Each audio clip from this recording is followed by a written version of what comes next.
അംഗങ്ങളും ഈ നാട്ടിലെ തൊഴിലുറപ്പിലുള്ള ഓരോ അംഗങ്ങൾക്കും ലഭിക്കുന്ന അവരുടെ കൂലി ഈ നാട്ടിൽ തന്നെ ചെലവഴിച്ചുകൊണ്ട് ഈ നാട്ടിന്റെ വികസന പ്രവർത്തനങ്ങൾക്ക് അവരെ കൈത്താങ്ങാവുകയാണ് ചെയ്യുന്നത്. അതല്ലാതെ 1 ലക്ഷവും 1.5 ലക്ഷവും ഒക്കെ പെൻഷൻ കിട്ടുന്നവർ അത് അതേപടി കൊണ്ട് ഫിക്സഡ് ഡിപ്പോസിറ്റ് ഇടുകയോ അല്ലെങ്കിൽ സ്വർണത്തിൽ നിക്ഷേപിക്കുകയോ ഷെയർ മാർക്കറ്റിൽ ഇടുകയോ വിദേശ കമ്പനികളിൽ കോർപ്പറേറ്റ് കമ്പനികളിലേക്കൊക്കെയും അത് നിക്ഷേപിച്ചു കഴിഞ്ഞാൽ ഈ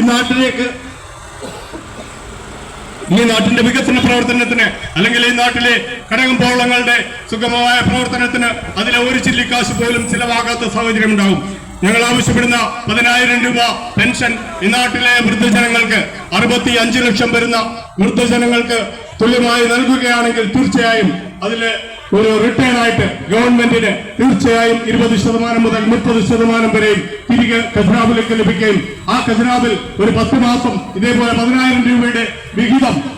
ടാക്സ് ആയിട്ട് വരികയാണെങ്കിൽ അടുത്ത 11ാമത്തെ വർഷം ഇതൊരു അധികമായിട്ട്, അതായത് ആദ്യം മുടക്കിയ മുതൽ മൊത്തം ഖജനാവിലേക്ക് തിരിച്ചു വരികയും അതിൽ കൂടുതൽ കൊടുക്കാനുള്ള ഒരു തുക ഖജനാവിൽ നിക്ഷേപമാക്കി വരികയും ചെയ്യുന്ന ഒരു സാഹചര്യം ഉണ്ടാകും. അതുകൊണ്ട് ജനങ്ങളുടെ കയ്യിലേക്ക് പണം എത്തിക്കുക, ജനങ്ങളുടെ കയ്യിലേക്ക്